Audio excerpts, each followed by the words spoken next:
اس وقت تک مسلمان ایک ایسی جنگی طاقت بن چکے تھے جسے للکارنے کے لیے ان سے زیادہ جنگی طاقت کی ضرورت تھی۔ سلمہ نے خود بھی استادوں سے جنگی تربیت اور دست بدست لڑائی کے طور طریقے سیکھے تھے۔ اتنے میں رسول اللہ صلی اللہ علیہ وآلہ وسلم رحلت فرما گئے اور اس کے فوراً بعد انہی علاقوں میں ارتداد کا فتنہ اٹھا اور جنگیں شروع ہو گئیں۔ طلحہ نے نبوت کا دعویٰ کیا اور خالد رضی اللہ عنہ بن ولید نے اسے بہت بری شکست دی۔ بنو فرازہ کے لوگ مارے گئے اور جو بچ گئے وہ ادھر ادھر کے علاقوں میں بھاگ گئے۔ ان کے کچھ اتحادی قبیلے بھی تھے جن میں غطفان، بنو سلیم اور بنو حواز خاص طور پر قابل ذکر ہیں۔ یہ سب خالد رضی اللہ عنہ سے شکست کھا کر بھاگ تو گئے، لیکن انہوں نے شکست تسلیم نہ کی اور ان کے سردار سلمہ کے ہاں جا پہنچے اور اسے کہا کہ وہ اس کے لشکر میں اپنے قبیلوں کو شامل کریں گے۔ سلمہ یہی چاہتی تھی، اس کے پاس اپنا لشکر تیار تھا۔ ان قبیلوں کے آدمیوں کو ساتھ ملایا تو اس کا لشکر اتنا بڑا ہو گیا کہ سلمہ مسلمانوں کے مقابلے میں آ سکتی تھی۔ ایک روز سلمہ اس لشکر کو لے کر بزاخہ کی طرف کوچ کر گئی۔ اس وقت خالد رضی اللہ عنہ بن ولید طلحہ کو شکست دے کر براخہ میں تھے۔ خالد رضی اللہ عنہ نے ہر طرف اپنے جاسوس بھیج رکھے تھے۔ انہیں قبل از وقت اطلاع مل گئی کہ ایک لشکر بڑا آ رہا ہے۔ خالد رضی اللہ عنہ نے لشکر کے پہنچنے کا انتظار نہ کیا اور اپنے لشکر کو تیار کر کے اس سمت کو چل پڑے جدھر سے سلمہ کا لشکر آ رہا تھا۔ خالد رضی اللہ عنہ کے ساتھ نفری کم تھی، اس کمی کو وہ اپنی جنگی فراست سے پورا کیا کرتے تھے۔ اس موقع پر انہوں نے یہ سوچا کہ بنو فرازہ کا لشکر سفر کا تھکا ہوا ہوگا، اسے آرام کرنے اور آرام کے بعد جنگی ترتیب میں آنے کی مہلت نہ دی جائے۔ سلمہ کی ماں فاطمہ جنگ میں ایک سجے سجائے اونٹ پر سوار لشکر کے آگے آگے چلا کرتی تھی۔ وہ اپنے آپ کو اپنے اور دوسرے قبیلوں کی غیرت کی علامت سمجھا کرتی تھی۔ اس نے سب کے ذہنوں میں یہی ڈال رکھا تھا کہ وہ ان کی غیرت کی نشانی ہے۔ اس کی بیٹی سلمہ بھی جب خالد رضی اللہ عنہ کے مقابلے میں جا رہی تھی تو وہ ایک بڑے ہی تندرست، موٹے تازے اور قوی ہیکل اونٹ پر سوار تھی۔ یہ اونٹ میدان جنگ کا تربیت یافتہ تھا۔ اس ایک اونٹ کے گرد 100 شتر سواروں کا گھیرا تھا۔ تمام اونٹ غیر معمولی طور پر تندرست و توانا اور بدمست تھے۔ ایک مورخ نے یہ بھی لکھا ہے کہ ان 100 اونٹوں کو شراب پلائی گئی تھی۔ ان کے سوار لمبی برچھیوں اور تلواروں سے مسلح تھے اور وہ سب جوش و خروش سے نعرے لگا رہے تھے۔ خالد رضی اللہ عنہ کا لشکر عام چال سے بڑھا جا رہا تھا۔ آخر سلمہ کا لشکر آتا نظر آیا۔ خالد رضی اللہ عنہ نے ایک بھی لمحہ ضائع نہ کیا اور حملے کا حکم دے دیا۔ مجبوری یہ تھی کہ مسلمانوں کی نفری دشمن کے مقابلے میں بہت ہی تھوڑی تھی۔ سلمہ کے لشکر کی تعداد بھی زیادہ تھی اور اس لشکر نے بلند بانگ نعرے لگا لگا کر ایسا تاثر پیدا کر دیا جیسے وہ لوگ مسلمانوں کے پرخچے اڑا دیں گے۔ سلمہ کی یہ حالت تھی کہ وہ اپنے اونٹ کے کجاوے پر کھڑی ہو کر بڑی ہی بلند آواز سے اپنے لشکر کے جوش و خروش میں اضافہ کر رہی تھی۔ دونوں لشکروں میں آمنے سامنے کی ٹکر ہوئی۔ خالد رضی اللہ عنہ جنگی چالیں سوچ رہے تھے۔ انہوں نے اپنے طریقہ جنگ کے تحت اپنے لشکر کے 2 حصے پہلوؤں یا عقب سے حملہ کرنے کے لیے محفوظ رکھے ہوئے تھے۔ سلمہ کا لشکر سفر کی تھکان کے باوجود خالد رضی اللہ عنہ کے لیے اچھی خاصی مصیبت بن گیا، یہاں تک کہ خالد رضی اللہ عنہ کو اپنے محفوظہ کا ایک اور حصہ اس مارکے میں جھونکنا پڑا، پھر بھی میدان دشمن کے ہاتھ میں ہی معلوم ہوتا تھا۔ اس عورت کا حصار توڑ دو، خالد رضی اللہ عنہ بن ولید نے کہا اور اس کے ساتھ ہی چند ایک منتخب جانبازوں کو پکارنا شروع کر دیا، اور اگر تم اس عورت کو اونٹ کی پیٹھ سے گرا دو تو اس لشکر کا جذبہ ریت میں مل جائے گا۔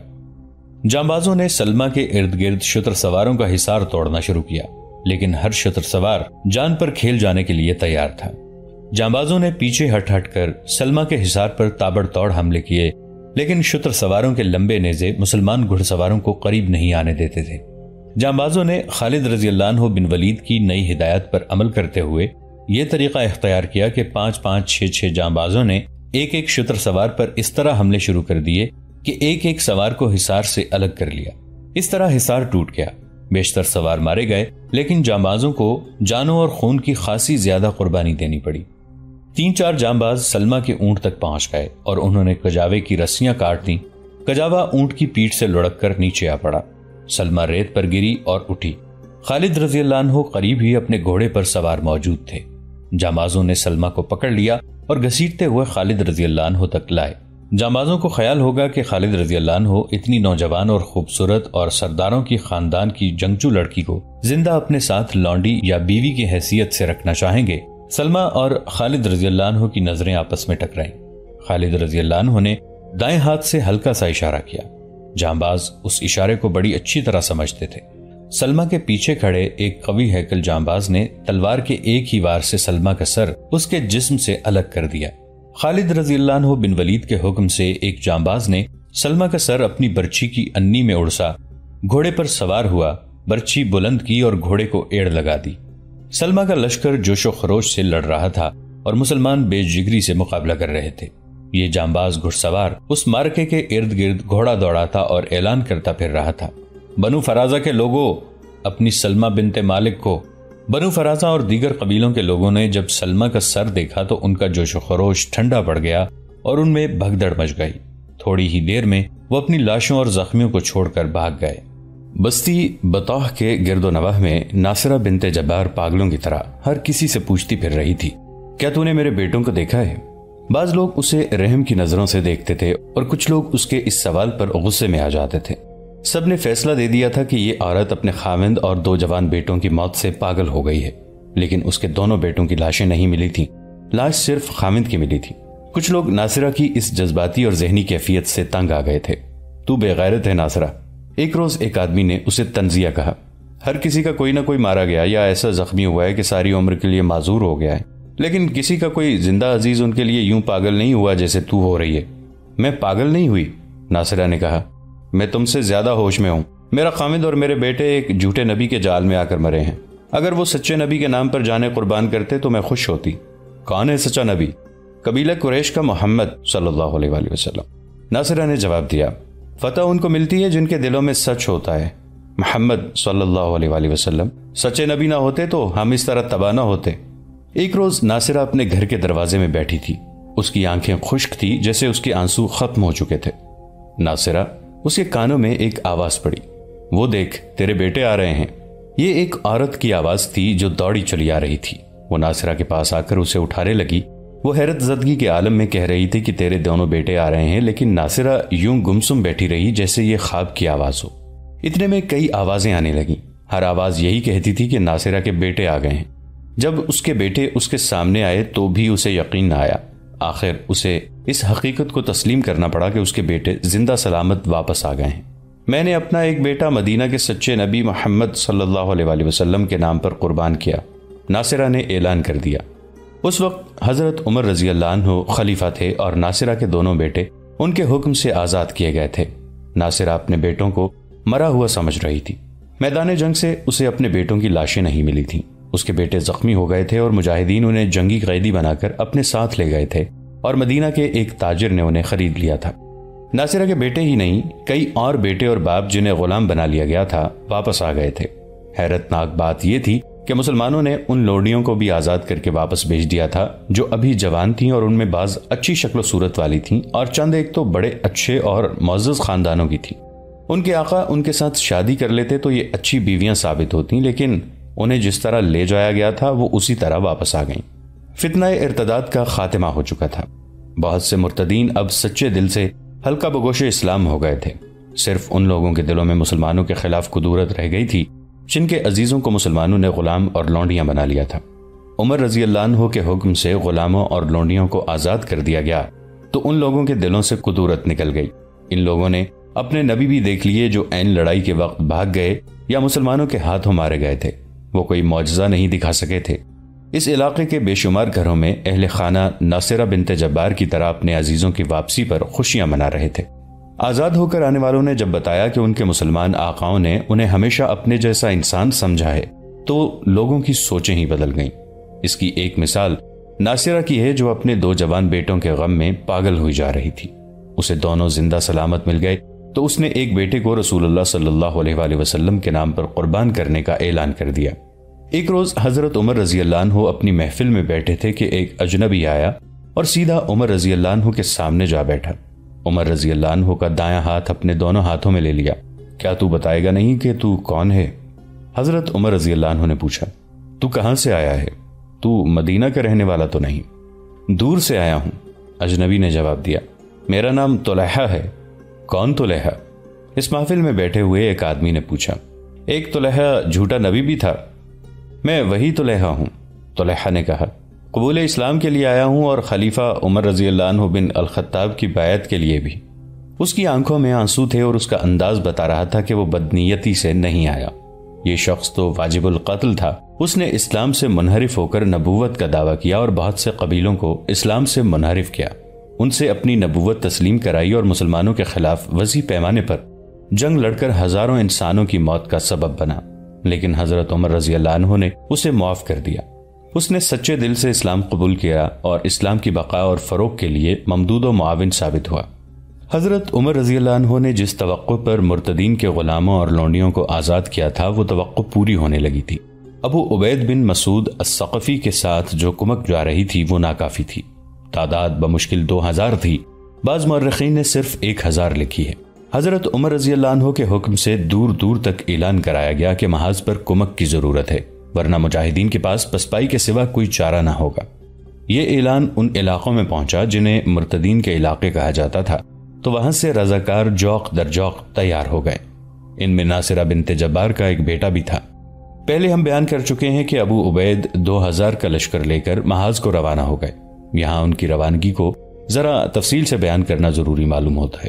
تقریباً 2000 رضاکاروں کو مدینہ میں اکٹھا ہوتے 1 مہینہ لگ گیا تھا۔ روانگی کے روز ابو عبید حضرت عمر رضی اللہ عنہ کو خدا حافظ کہنے لگے۔ عمر رضی اللہ عنہ مسجد میں بیٹھے ہوئے تھے۔ اس وقت عمر رضی اللہ عنہ کو عام زبان میں تو خلیفہ کہا جاتا تھا، لیکن ان کا یہ رتبہ یوں بولا جاتا تھا: خلیفۃ الرسول اللہ، یعنی رسول اللہ صلی اللہ علیہ وآلہ وسلم کے خلیفہ۔ حضرت ابو بکر رضی اللہ عنہ خلیفۃ الرسول تھے۔ ابو عبید عمر رضی اللہ عنہ سے ملنے کے لیے آئے تو ایک آدمی نے عمر رضی اللہ عنہ سے یوں کہا: سلام اللہ علیک یا امیر المؤمنین، ابو عبید جانے کی اجازت لینے آیا ہے۔ محمد حسین ہیکل نے عمر رضی اللہ عنہ فاروق اعظم میں لکھا ہے کہ حضرت عمر رضی اللہ عنہ کے ہونٹوں پر مسکراہٹ آ گئی۔ واللہ، عمر رضی اللہ عنہ نے کہا، خلیفۃ الرسول اللہ مجھے عجیب سا لگتا ہے۔ امیر المؤمنین کتنا اچھا خطاب ہے۔ اس وقت سے خلیفہ کو امیر المؤمنین کہا جانے لگا۔ 2 روایتیں اور بھی ہیں جو ابن عساکر نے اپنی کتاب تاریخ دمشق میں لکھی ہیں۔ ایک یہ کہ حضرت عمر رضی اللہ عنہ کو سب سے پہلے امیر المؤمنین کہنے والے مغیرہ رضی اللہ عنہ بن شعبہ تھے۔ دوسری روایت یہ ہے کہ سب سے پہلے عمر رضی اللہ عنہ کو امیر المؤمنین کہنے والے عمر رضی اللہ عنہ بن العاص تھے۔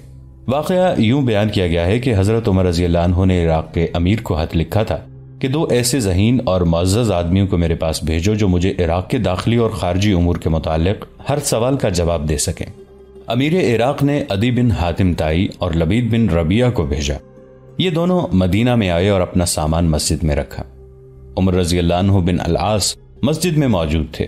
ان زعماء نے عمر رضی اللہ عنہ بن العاص سے کہا، امیر المؤمنین سے ملاقات کی اجازت لے دیں۔ خدا کی قسم تم دونوں نے ٹھیک کہا ہے۔ عمر رضی اللہ عنہ بن العاص نے کہا، عمر رضی اللہ عنہ امیر ہیں اور ہم مؤمنین۔ عمر رضی اللہ عنہ بن العاص نے حضرت عمر رضی اللہ عنہ سے اسی طرح خطاب کیا، امیر المؤمنین۔ عمر رضی اللہ عنہ مسکرائے اور یہ خطاب پسند کیا۔ بہرحال عمر رضی اللہ عنہ نے اپنے دور خلافت کے اوائل ہی میں امیر المؤمنین کہلانا پسند کر لیا تھا۔ اس کے بعد ہر خلیفہ امیر المؤمنین کہلایا۔ بات ہو رہی تھی ابو عبید کی روانگی کی۔ ابو عبید مدینہ سے نکلے تو ان کے ساتھ تقریباً 2000 مجاہدین تھے، اور جب وہ ان مرتدین کے علاقوں میں داخل ہوئے جو اثر نو مسلمان ہو چکے تھے تو ان کے لشکر کی تعداد 4000 ہو گئی، اور جب ان علاقوں سے نکلے تو یہ تعداد 10,000 ہو گئی۔ اس لشکر میں اکثریت ان مسلمانوں کی تھی جنہیں مسلمہ کذاب، طلحہ اور سجاح جیسے جھوٹے نبیوں نے اسلام سے منحرف کر دیا تھا۔ آخر ان کی آنکھیں کھل گئیں اور وہ اسلام کے دائرے میں واپس آ گئے اور ایک جنگی قوت بن گئے۔ یہ حضرت عمر رضی اللہ عنہ کے اس جرأت مندانہ فیصلے کا حاصل تھا کہ جنگ ارتداد میں جنہیں غلام اور لونڈیاں بنایا گیا تھا انہیں آزاد کر دیا جائے۔ حضرت عمر رضی اللہ عنہ اپنا یہ عہد پورا کرنے کو بےتاب تھے کہ فارس یعنی ایران کو فتح کرنا اور زرتشت کے پجاریوں کے اس ملک میں اللہ کی حکمرانی قائم کرنی ہے۔ پہلے ہم بیان کر چکے ہیں کہ رسول اکرم صلی اللہ علیہ وآلہ وسلم نے مختلف ملکوں کے بادشاہوں کو قبول اسلام کے لیے تحریری پیغام بھیجے تھے۔ ان میں ایک پیغام قیصر روم کو بھیجا گیا تھا جو ایک صحابی وجیہ کلبی رضی اللہ عنہ لے کر گئے تھے۔ قیصر روم نے اس پیغام کو ٹھکرا دیا تھا۔ اس وقت قیصر شام میں تھا۔ وجیہ کلبی رضی اللہ عنہ اپنے مختصر سے قافلے کے ساتھ واپس آ رہے تھے تو چند ایک شامی عربوں نے ان پر حملہ کر دیا اور ان کا تمام تر سامان، خوراک اور پانی لوٹ لیا۔ ان کے اونٹ بھی لوٹ لیے گئے۔ رسول اللہ صلی اللہ علیہ وآلہ وسلم نے بصرہ کے حکمران کو جو پیغام بھیجا وہ حارث بن عمیر لے کر گئے تھے، لیکن انہیں ایک عیسائی عرب عمرو بن شرجیل نے موتا کے مقام پر روک کر قتل کر دیا تھا۔ حارث بن عمیر کے ساتھ 3 محافظ تھے۔ عمرو بن شرجیل نے انہیں واپس بھیج دیا۔ رسول اللہ صلی اللہ علیہ وآلہ وسلم نے 3000 مجاہدین کے لشکر کو موتا کی طرف روانہ کیا۔ دوستو، آج کے لیے اتنا ہی۔ اسی کہانی کی اگلی قسط کے ساتھ بہت جلد حاضر ہوں گے۔ نیچے کامنٹ سیکشن میں اپنی رائے کا اظہار ضرور کیجیے گا۔ ہمارے اس چینل کو سبسکرائب کر کے نیچے موجود بیل آئیکن کو بھی ضرور کلک کیجیے گا۔ اگلی ملاقات تک کے لیے ہمارا اور آپ کا اللہ نگہبان۔